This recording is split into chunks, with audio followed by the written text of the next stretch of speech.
Hello guys, welcome to my YouTube channel fun point MM. तो इससे पहले हमने जो लेजर की stimulated emission and spontaneous emission के बारे में पढ़ लिया था। तो आज हम लेजर के बारे में पढ़ेंगे अब्जॉर्प्शन एंड आइंस्टाइन कोफिशिएंट। तो अब्जॉर्प्शन जैसे कि हमें पता ही है कि जो हमारी ground state to upper state या lower state to upper state में क्या होती है, ट्रांजिशन होती है by absorbing some radiation, it is called absorption. तो अब देख लेते हैं कि आपको लिख के कैसे आना है एग्जाम में। तो consider that atom is initially lying in level m if n is lower level or ground level the atom remain at this level। कि हमने माना है कि हमारा जो एटम है वो इनिशियली है वो लोअर लेवल पे है। मे बी हो सकता है कि n ग्राउंड लेवल हो या लोअर लेवल हो, तो ग्राउंड लेवल वाला भी ऊपर ही अब्जॉर्ब करके ऊपर वाले पे आएगा, और जो लोअर है उसके कंपेयर में अपर वाले किसी जो हम जहाँ पे ट्रांजिशन होएगी तो उसके कंपेयर में अगर लोअर तो वहाँ भी बाय अब्जॉर्बिंग सम रेडिएशन क्या हो सकती है, ट्रांजिशन हो सकती है, उसी को भी हम अब्जॉर्प्शन ही कहेंगे। When electromagnetic radiation of frequency nu and energy E is equal to H nu incident on atom present at ground level M. कि अगर कोई इलेक्ट्रोमैग्नेटिक रेडिएशन है जिसकी फ्रीक्वेंसी न्यू है और एनर्जी ई है, इंसिडेंट कर जाती है एटम पे जो प्रजेंट है हमारा लोअर लेवल पे, अगर वो फ्रीक्वेंसी वो रेडिएशन अगर अप्रोप्रिएट एनर्जी की है कि जितनी उसको चाहिए है, जितना एनर्जी गैप है अपर स्टेट और लोअर स्टेट में, तो वो क्या हो जाएगी, वो ट्रांजिशन करेगी lower to upper state. If the energy of incident radiation is sufficient then it make the transition from level m to upper level n। जैसा कि आप यहाँ देख सकते हैं कि ये लोअर लेवल पे था, तो इस पर क्या हुई हमारी इसने कुछ जो इंसिडेंट हुई हमारी इलेक्ट्रोमैग्नेटिक रेडिएशन, तो उसने क्या किया, अब्जॉर्ब किया उसको और क्या किया, ट्रांजिशन कर ली। और बट ये है कि उसके पास जो एनर्जी है, जो इंसिडेंट रेडिएशन, उसके पास उतनी एनर्जी होनी चाहिए कि जितना उसको एनर्जी गैप क्रॉस करने के लिए नीड है, तभी वो क्या होगी, ट्रांजिशन होएगी। The rate of change of population of the upper level n due to absorption is proportional to the population nm of the level m and to the incident radiation density rho v। कि अब देखो absorption हो रहा है, मतलब क्या है, atom क्या है नीचे से अपर जाएगा तो क्या होगा, पॉपुलेशन डेंसिटी चेंज होगी। Population density is the amount of atoms पर यूनिट वॉल्यूम, तो क्या होंगे, नंबर ऑफ एटम्स बढ़ेंगे ना ड्यूरिंग द अब्जॉर्प्शन, क्या होगा, अपर लेवल पे तो बढ़ेंगे और एन लेवल पे क्या हो रहे, अम लेवल पे क्या होंगे, हमारे डिक्रीज होंगे। तो अम लेवल पे बढ़ेंगे तो पॉपुलेशन डेंसिटी चेंज होएगी, तो वो किस पे डिपेंड करेगी, एक तो हमारी population density of lower level कि भाई इसमें कितने, तो देखो इस पर तो डिपेंड करेगी, जितने होंगे इधर वो ही तो ट्रांजिशन कर सकते हैं और बाहर से तो आएंगे नहीं। और एक क्या है, पॉपुलेशन डेंसिटी किसकी, जो हम इसने एटम ने अब्जॉर्ब की थी उसकी डेंसिटी पे, रेडिएशन की डेंसिटी पे क्या करेगा, वो डिपेंड करेगा, population density of upper level. तो मैथमेटिकली कैसे लिखेंगे, dN/dt mean rate of change of population density of upper level n and nm is the population density of the lower level m and BMN। देखो m से n पे transition हो रही है, इसलिए हमने कांस्टेंट को mn का नाम दिया है। It is the Einstein coefficient for the stimulated absorption. ये है हमारी rho v is the density of the incident electromagnetic radiation. आप ये सोचते हो स्टिमुलेटेड क्यों है, ये स्पॉन्टेनियस क्यों नहीं होता, क्योंकि बेटा अपर लेवल पे जाने के लिए हमें एनर्जी तो चाहिए, अपने आप से तो वो जंप कर नहीं सकता ना। अपर लेवल से लोअर लेवल पे ट्रांजिशन हो जाती है क्योंकि उसका इतना स्टेबिलिटी नहीं होता, तो उसको बोलते हैं हम स्पॉन्टेनियस इमिशन। बट जब ये देखते, जब इंसिडेंट एक्सटर्नल एनर्जी दे के हमें ट्रांजिशन करवानी पड़ती है तो उसको बोलते हैं स्टिमुलेटेड। तो अब अब्जॉर्प्शन हुआ तो ये स्टिमुलेटेड अब्जॉर्प्शन। इधर हम ये बता देंगे कि dN/dt क्या है, rate of change of population of the upper level n and nm the population density of level m and rho v the density of the incident radiation. and BMN is the Einstein coefficient for the stimulated absorption. In stimulated emission or absorption process, an applied electromagnetic radiation cause the transition between two levels N and M. कि अगर stimulated है, चाहे वो emission हो चाहे absorption हो, तो हमें एक्सटर्नल एनर्जी की नीड पड़ती है, इसलिए हमारी क्या होती है, हमें क्या करनी पड़ती है, इलेक्ट्रोमैग्नेटिक रेडिएशन की नीड पड़ती है, उसी के कारण हमारी क्या हो पाती है, ट्रांजिशन पॉसिबल हो पाती है. इन बोथ स्टिमुलेटेड इमिशन और absorption the atom recoil to conserve the linear momentum, कि हमारी इसमें क्या तो रिकॉइल करता है, वो ऐसे मैनर में ट्रांजिशन करता है, एनर्जी को रिकॉइल करता है कि उसकी जो लीनियर मोमेंटम होती है बिफोर या आफ्टर ट्रांजिशन क्या होती है, सेम रहती है. Where the spontaneous emission takes place without an external electromagnetic radiation and it is quantum mechanical effect. कि अगर हम बात करें स्पॉन्टेनियस की इमिशन की, तो वो क्या होता है, उसको इलेक्ट्रोमैग्नेटिक रेडिएशन की नीड ही नहीं है, वो अपने आप से होता है, इसीलिए इसको क्या कहते हैं, क्वांटम मैकेनिकल इफेक्ट कहते हैं. आइंस्टाइन कोफिशिएंट की बात कर लेते हैं. तो जो अब तक हमने पढ़ते हैं, स्टिमुलेटेड इमिशन में भी हमने पढ़ा है, अब्जॉर्प्शन में भी पढ़ा है, स्पॉन्टेनियस इमिशन में भी हमने कांस्टेंट का यूज किया था, वो ही क्या है, हमारे आइंस्टाइन कोफिशिएंट है. अब उनके बारे में पढ़ेंगे हम. It is an important topic. Consider a collection of atoms inside a cavity at a temperature. ठीक है, हमने क्या किया, एटम्स लिए हैं, कहाँ, कैविटी में लिए हैं, और उसका जो टेम्परेचर रखा है कैविटी का, वो रखा है T. The energy density of the radiation within cavity is given by, तो एनर्जी डेंसिटी होगी कैविटी के अंदर, तो वो क्या होगी हमारी, rho v is equal to 8 pi h nu cube by c cube 1 by exponential h nu by kBT minus 1, where kB is the Boltzmann constant, T is the temperature, h is Planck's constant, nu is the frequency, c is the speed of light. Atoms in such a cavity possess many discrete levels, कि जो अब atoms हैं cavity में बहुत से हैं ना, तो और जो रेडिएशन है इसकी हमने ये ले लिया, हमने डेंसिटी भी ले लिया, तो जो हमारे लेवल्स होंगे कैविटी के अंदर वो बहुत से होंगे, डिस्क्रीट होंगे. Consider two energy levels. अब हमें तो ट्रांजिशन की बात करेंगे तो हमें तो सिर्फ 2 लेवल की नीड है, तो हमने 2 लेवल ले लिए n and m with energy E n and E m respectively, जिनकी एनर्जी ई एन और ई एम है respectively.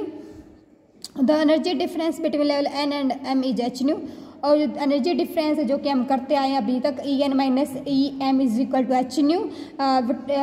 So we require the H nu amount of energy to make the transition from level N to M और from M to N. Let Nn and Nm be the population density is that number of atoms per unit volume in level n and m respectively. कि n क्या है हमारी population density, n level के corresponding और m के corresponding हमारी है nm.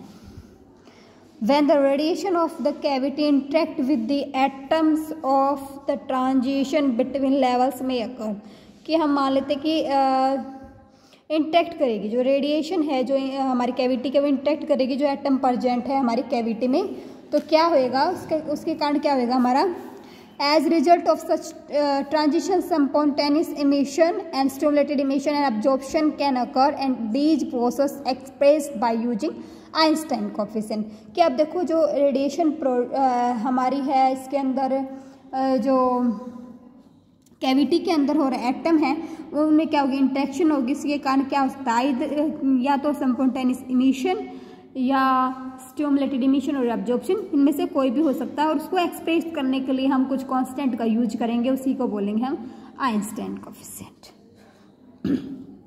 Whereas the spontaneous emission does not depend upon the density of radiation. जैसा कि हमें पता है, हम पढ़ के आए हैं कि spontaneous emission जो है उसके लिए हमें एक्सटर्नल एनर्जी की नीड नहीं पड़ती, तो इसलिए हम कह सकते हैं कि वो जो हमारी इलेक्ट्रोमैग्नेटिक रेडिएशन है उसकी डेंसिटी पे क्या है, डिपेंड नहीं करता, सिर्फ spontaneous emission और absorption ही डिपेंड करते हैं.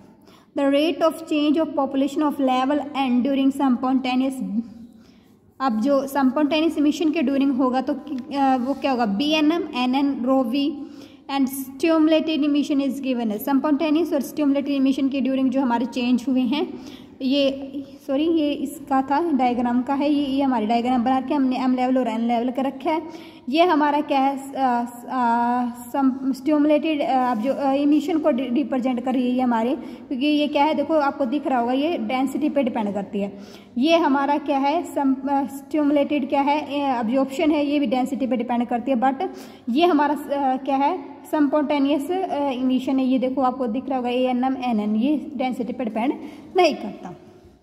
तो आप लिखोगे ये फिगर क्या रिप्रेजेंट कर रहा था, spontaneous stimulated emission and absorption connecting two levels, दो लेवल्स के बीच में हमने ये ट्रांजिशन दिखा रखी है। तो अब हमने किसकी रेट की चेंज की बात की, ड्यूरिंग द स्पॉन्टेनियस और स्टिमुलेटेड इमिशन की बात कर लेते। तो ये तो dNN/dt is equal to -NN ANM, ये हम पढ़ के भी आए हैं स्पॉन्टेनियस और स्टिमुलेटेड के ड्यूरिंग। तो ये स्पॉन्टेनियस इमिशन के ड्यूरिंग जो रेट ऑफ चेंज होगी NN की, वो है नेगेटिव साइन, हम पहले भी बात कर चुके हैं, क्योंकि जो स्पॉन्टेनियस इमिशन होगी उसके कारण हमारे जो नंबर ऑफ एटम्स प्रेजेंट हैं एन लेवल में वो क्या होंगे, डिक्रीज होंगे। तो डिक्रीज के लिए हमने नेगेटिव साइन लगाया इधर। ऐसे ही क्या होगा, जो स्टिमुलेटेड इमिशन में भी हमारा क्या होगा, number of atoms present in n level decrease होंगे, तो इधर भी माइनस साइन आएगा। ये rate of change of n level की है हमारे पास, ये भी किस पे डिपेंड करेगी, population density of N and BNM, मतलब N से M तक ट्रांजिशन होएगी। Rho v is the density of the incident radiation, ये हमारा आइंस्टाइन कोफिशिएंट है कॉरस्पॉन्डिंग टू स्पॉन्टेनियस इमिशन, और ये BNM है हमारा Einstein coefficient corresponding to stimulated emission. अब आगे देख लेते हैं। Also the rate of change of population of level N during stimulated absorption is given as, कि अब हम बात करें कि स्टिमुलेटेड अब्जॉर्प्शन के ड्यूरिंग क्या रेट ऑफ चेंज अभी पढ़ा है हमने, उसकी बात कर लेते हैं। dNN/dt, एन की ही चेंज की बात की थी हमने, वो किस पे, NM पे डिपेंड करती थी। अब तक NN पे डिपेंड करती थी, पॉपुलेशन ऑफ N के लेवल पे डिपेंड करती थी। अब की बात अब्जॉर्प्शन में किस पे डिपेंड करेगी, population density of M level, और BMN मतलब M से N पे ट्रांजिशन हुई आइंस्टाइन कोफिशिएंट, और rho v is the density of the incident electromagnetic radiation. अभी तक हमने 3 इक्वेशन देख ली है, इनको नाम दे दिए जो कि हम अभी पढ़ के आए हैं 1 2 3। तो अब क्या करेंगे, इनको कंबाइन करेंगे। तो कंबाइन करेंगे तो हम क्या ले लेते हैं, dN/dt लेंगे। कैसे लेंगे कि जो हमारा M वाला है, अब फर्स्ट लेवल का जो है, जो हम अभी बात करके हैं अब्जॉर्प्शन वाला, स्टिमुलेटेड अब्जॉर्प्शन वाला, उस वाले में से हम दोनों सब्ट्रैक्ट कर देंगे। क्या आ जाएगा हमारा, इस वाले में से ये दोनों सब्सट्रैक्ट कर देंगे, तो ये हमारा total rate of change of density आ जाएगी हमारी किसकी, एन लेवल की। तो अब्जॉर्प्शन के कारण जो बढ़े थे और कितना रेट ऑफ चेंज हुआ हमारे जो हमारे एन लेवल में, कितना उसकी पॉपुलेशन बढ़ी, उसके लिए हमने क्या करना पड़ेगा कि जिसके कारण इंक्रीज हो रही है, कि अब्जॉर्प्शन के कारण इंक्रीज हो रही थी, क्योंकि एन वाले में क्या रहे थे, ट्रांजिशन कर रहे थे, और डिक्रीज किसके कारण होते, स्टिमुलेटेड इमिशन के कारण और स्पॉन्टेनियस इमिशन के कारण। तो क्या करेंगे, इंक्रीज वाले में से क्या कर देंगे, डिक्रीज कर देंगे वाला सब्सट्रैक्ट कर देंगे। जो हमने 3 लिया है उसमें से 1 और 2 दोनों ही सब्सट्रैक्ट हो जाएंगे, तो हमारे पास total rate of change of population density आ जाएगी ऑफ लेवल एन। अब हम क्या करेंगे, कंटिन्यूअस अब्जॉर्प्शन के लिए और इमिशन के लिए हमारे पास क्या कंडीशन होनी चाहिए, कि जो हमारे पास, अगर देखो कंटिन्यूअस अब्जॉर्प्शन है, इसका मतलब तभी तो होगा कि जब इमिशन भी कंटिन्यूअसली चलता रहे, दोनों बैलेंस में होए, तभी तो अब्जॉर्प्शन भी कंटिन्यूअस चलता रहेगा और इमिशन भी कंटिन्यूअस चलता रहेगा। तो हम बोल सकते हैं, but for continuous absorption and emission क्या आएगा हमारे पास, जो rate of change of n level की है, population rate of change of population of n level is equal to rate of change of population of m level. But negative sign आएगा, क्योंकि देखो ये अगर इंक्रीज हो रही है, इसका मतलब क्या रही है, ये डिक्रीज हो रही है, तो दोनों नेगेटिव में है, दोनों की अपोजिट डायरेक्शन होगी, क्योंकि ये इंक्रीज होएगी तो ये डिक्रीज होएगी।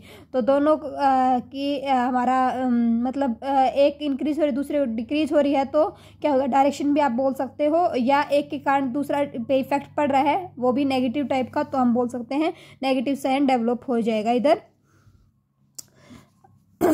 यूजिंग 4, अब हम इक्वेशन 4 है जो हमने यहाँ पे दी है, जो टोटल हमने रेट ऑफ चेंज ऑफ निकाली है लेवल n के लिए, वो क्या करेंगे, हम इसके इक्वल रख देंगे, m वाले के इक्वल, क्योंकि हमारी अब कंटिन्यूस एब्जॉर्प्शन की कंडीशन आई है कि rate of change of population of m level is equal to rate of change of population of n level. तो हमने ये वाली वैल्यू इस इक्वेशन के इक्वल रख दी, तो हमारे पास ये आ गई। इस इक्वेशन को हमने नाम दे दिया 5। अब हमें क्या करना है, एट इक्विलिब्रियम। एट इक्विलिब्रियम होता क्या है कि सभी क्या होते हैं कि जो मतलब अगर ग्राउंड लेवल पे तो ग्राउंड लेवल पे ही रहता है। फर्स्ट में एक ये नहीं होता कि फर्स्ट जो एक्साइटेड लेवल पे ज़्यादा होते हैं, एक्साइटेड लेवल पे हमेशा कम ही होते हैं। इक्विलिब्रियम कंडीशन पे मोस्ट ऑफ क्या होते हैं, हमारे ग्राउंड लेवल पे एग्जिस्ट करते हैं एटम। तो ये क्या होता है, रेट ऑफ चेंज होता ही नहीं, मतलब ट्रांजिशन नहीं होती। तो क्या हो जाएगा, इज इक्वल टू 0 आ जाएगा। तो हम इक्वेशन 5 का यूज करके इसको किसके इक्वल रख देंगे, 0 के इक्वल रख देंगे।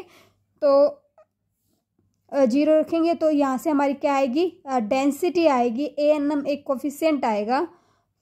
यहाँ से निकालेंगे हम 5 से, जो यहाँ से अगर इक्वल टू 0 करेंगे तो इधर से हम क्या निकाल सकते हैं, डेंसिटी को कॉमन निकाल सकते हैं यहाँ से दोनों से। और जो बाकी है ये वाला है, इसको एक साइड ले जाएंगे और फिर जो मल्टीपल बचेगा उसको उसमें डिवाइड में ले जाएंगे। तो हमारे पास क्या आ जाएगी, हम यहाँ से हमारी डेंसिटी को कॉमन ले लेंगे और इन टर्म में से जो बाकी बचा उसको ब्रैकेट में छोड़ देंगे। और हमने यहाँ से क्या ले लिया, NN को कॉमन लेके इस पर क्या कर दिया, इधर से इधर डिवाइड में आ जाएगा और इधर से है ही NN, और इधर हमारा ANM है, ये इक्विवेलेंट करने, क्योंकि इधर भी NN है, NN से डिवाइड करेंगे तो इधर वाला कैंसिल और ये भी कैंसिल और इसके डिवाइड में। तो ऐसा इधर ये नेगेटिव था, इधर जाके ANM क्या हो जाएगा, पॉजिटिव। तो हमने ANM की वैल्यू निकाल ली। ANM क्या है, हमने अभी किया ही था कि ये था हमारा स्पॉन्टेनियस एमिशन के लिए था हमारा आइंस्टाइन कोफिशिएंट। अब हम कर लेते हैं उसके लिए जो हमारा है डेंसिटी की वैल्यू निकाल लेंगे। यहाँ से हमने मेन पर्पस था हमारा डेंसिटी निकालना, कि रेडिएशन की डेंसिटी है जो इंसिडेंट रेडिएशन है इलेक्ट्रोमैग्नेटिक की, दोनों स्टिमुलेटेड एब्जॉर्प्शन के केस में भी और स्टिमुलेटेड इमिशन के केस में भी इन्वॉल्व थी। तो इसके हमने वैल्यू निकाली, ANM बाई ये जो भी इसके मल्टीपल है वो कहाँ चला जाएगा, डिवाइड। तो we get rho v is equal to ANM divide by NM by NN into BMN minus BNM, where BMN and BNM as we discussed above, these are both Einstein coefficient. For the system in thermal equilibrium, population density are described by the Boltzmann constant, Boltzmann distribution. अब हम equilibrium की बात करें तो population density को हम describe करेंगे किस टर्म में, बोल्ट्जमैन डिस्ट्रीब्यूशन में। तो बोल्ट्जमैन डिस्ट्रीब्यूशन के लिए हमें क्या डिजेनरेसी भी लेनी पड़ेगी और हम वो जो एक्सपोनेंशियल की टर्म इंट्रोड्यूस करेंगे, then we change this equation in terms of Boltzmann distribution. So from when we change the equation 6, the value of the rho v in terms of Boltzmann distribution, then we get this equation NN by NM GN by GM exponential minus EN minus EM मतलब change in energy by KBT is equal to GN by GM exponential. Change in energy हमारे पास transition की during हमें change चाहिए था, वो था h new के equivalent, तो h न्यू रख लिया चेंज इन एनर्जी की जगह पे ट्रांजिशन के लिए, और by KBT, where KB is the Boltzmann constant, is the temperature, nu is the frequency, and GN and GM are the degeneracy of level N and M respectively. तो अब हम बात करेंगे कि अब हमें इक्वेशन 6 जो हमने यूज ये थी हमारी 6 वाली ये इक्वेशन थी terms value of the density, और यहाँ पे हमारी 7 हमने नाम दे दिया डिजेनरेसी की, जो हमने यूज करके किया है बोल्ट्जमैन डिस्ट्रीब्यूशन, उस इक्वेशन को नाम दे दिया. तो अब हम क्या निकालेंगे, इधर से रो वी की वैल्यू निकालेंगे, because here we put value of NM by NN by using Boltzmann distribution. NM by NN की वैल्यू रख देंगे इक्वेशन 7 से रो वी वाली में. तो हमारी रो वी की वैल्यू हो जाएगी, rho v is the density of electromagnetic radiation, then we get ANM GM by GN. हमने किसकी वैल्यू रखी है, बस NN बाई NM की रखी है.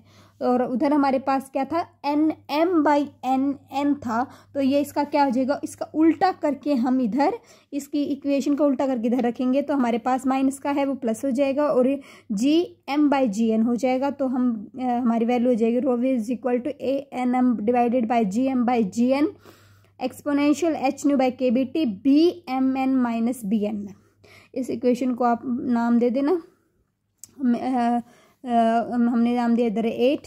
Then now compare equation 1 and 8। जो हमने इक्वेशन 1 की थी, जो हमने एनर्जी जो डेंसिटी निकाली थी रेडिएशन की विद इन द कैविटी, ये थी हमारी इक्वेशन 1। और इक्वेशन 8 है हमारी डिजेनरेसी की टर्म में निकाली है यूजिंग बोल्ट्जमैन डिस्ट्रीब्यूशन। तो अब इसको हम क्या कर लेंगे, दोनों को कंपेयर कर लेंगे तो ये टर्म्स इक्विवेलेंट हो जाएगी हमारी फर्स्ट वाली की टर्म के इक्विवेलेंट, क्योंकि दोनों ही एनर्जी डेंसिटी की वैल्यू हैं। तो 8πh⁻³/c³ 1 exponential hν/kBT - 1 is equal to ANM divide by GM/GN exponential hν/kBT BMN minus BNM के इक्विवेलेंट हो जाएंगे। यहाँ से हम कंपेयर करेंगे तो हमारे पास दो इक्वेशन बनेंगे। एक तो ये कि GM/GN is equal to BNM/BMN, that implies GM/BMN is equal to GN into BNM।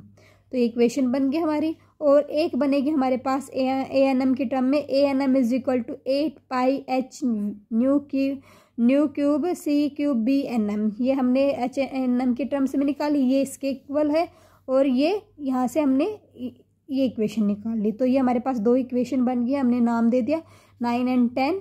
Also we write as, इसको अगर हम याद मतलब रीफॉर्म करना चाहें तो हम लिख सकते हैं ना, इधर से ν³ ले लिया इंटू hν बना ले, ताकि एनर्जी की टर्म में निकालना तो आप इधर E रख सकते हैं, change in energy divide by c³, where c is the speed of light. अब हम देखें इसको ANM को, तो ये क्या है BNM इंटू, इसको क्या लिख सकते हैं, hν को क्या लिख सकते हैं, फोटोन की एनर्जी इंटू में 8π²/c³ को क्या लिख सकते हैं हम, number of moles per unit volume.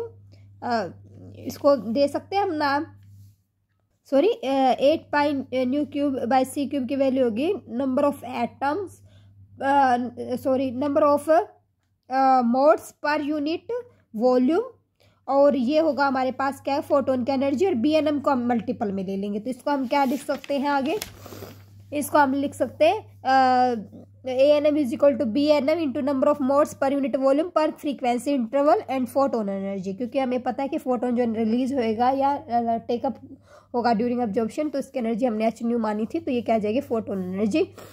For non degenerate level, non degenerate है तो क्या हो जाएगा, अगर लेवल डिजेनरेट ही नहीं हो रहे, डिजेनरेसी के है ही नहीं, तो GN is equal to GM आ जाएगा।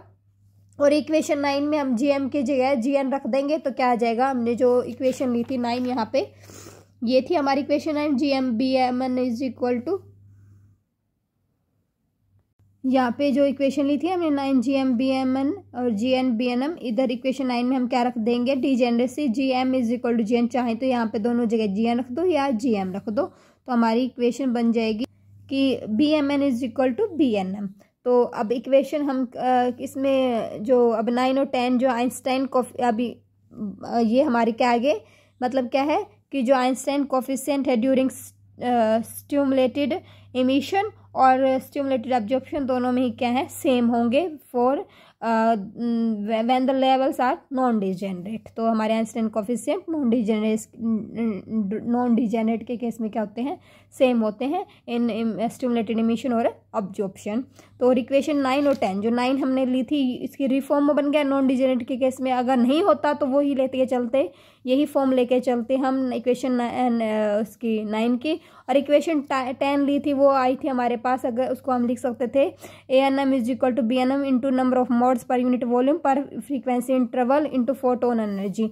तो ये इक्वेशन 9 और 10 देखो, इधर से ANM की वैल्यू निकाल ली हमने, इधर से BMN और BNM की वैल्यू निकाल ली, तो इसी को क्या कहते हैं, यही क्या हमारे आइंस्टाइन कोफिशिएंट हैं। तो हम क्या लिखेंगे, equation 9 and 10 are called Einstein coefficient. Equation 11 जो हमारी इक्वेशन 11 हाई है ये वाली, ये नॉन डिजेनरेट के केस में इसको क्या कहेंगे, represent the probability for absorption and stimulated emission are the same for the transition between states M and N।